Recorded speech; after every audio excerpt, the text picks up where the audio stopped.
नमस्कार. मी प्राध्यापिका मेधा दाते, लेखक क्रमांक 164, 12 जून. गतम नष्टम च लभ्यते.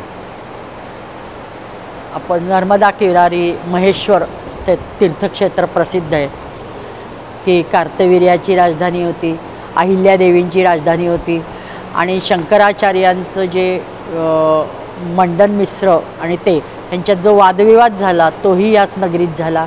म्हणजे अनेक कारणांनी ती प्रसिद्ध आहे.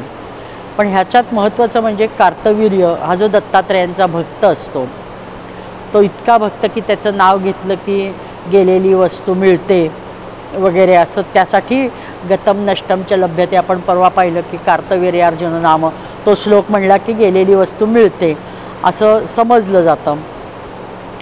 आणि म्हणूनच आपण गरजेला विश्वासाने जप करतो आणि दत्तकृपेचा फायदा उठवतो.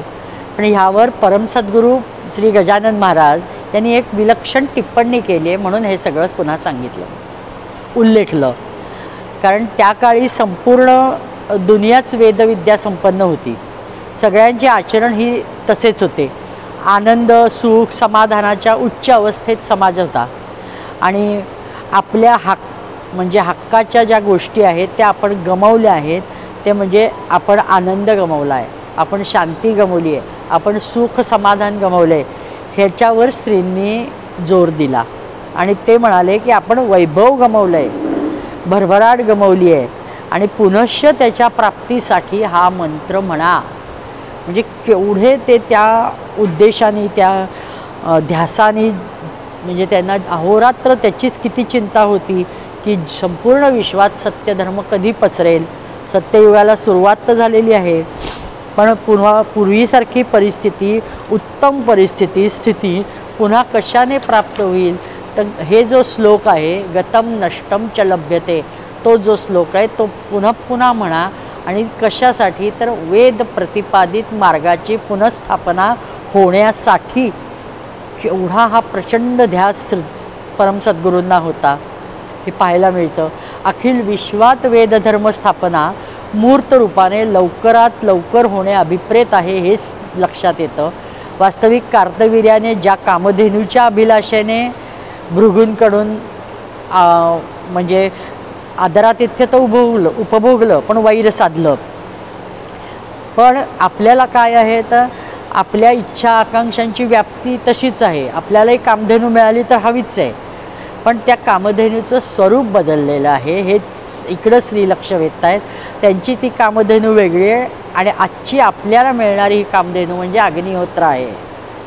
ती कामधेनूच आहे. खात्री बाळगा असं खात्रीने त्यांनी सांगितलं आहे. आपल्या गतवैभवाची साक्ष फक्त वेद प्रतिपादित मार्गच देणार आहेत. आणि म्हणूनच श्री दत्तात्रेय यांचे गुरु, ज्यांचे गुरु आहेत त्या भगवान परशुरामांनी आपल्या शिष्योत्तमाकडून वेदांच्या पुनरुज्जीवनाच्या म्हणजे गुरुदक्षिणेची इच्छा किंवा अपेक्षा केली. आणि संपूर्ण विश्वाचे कल्याण वेदात सामावले आहे हे तर दत्तांनी सगळे घडवून आणले. हे दाखवून देण्यासाठीच त्यांनी सगळे घडवून आणलं. प्रत्येक दत्तभक्ताने नित्य अग्निहोत्र हे स्वीकारलंच पाहिजे. गुरुचरित्र असू दे, श्रीपाद श्री वल्लभचं पोथी असू दे, प्रत्येक ठिकाणी याचा उल्लेख आवर्जून आढळतो. आणि प्रत्यक्ष श्रीजींनी याचा उल्लेख ह्या बाबतीत करून आपल्या नितांत त्यावर श्रद्धा ठेवून नित्ययज्ञ चालू करा सांगितलं आहे. आणि कामधेनूचे सर्व फायदे घ्या.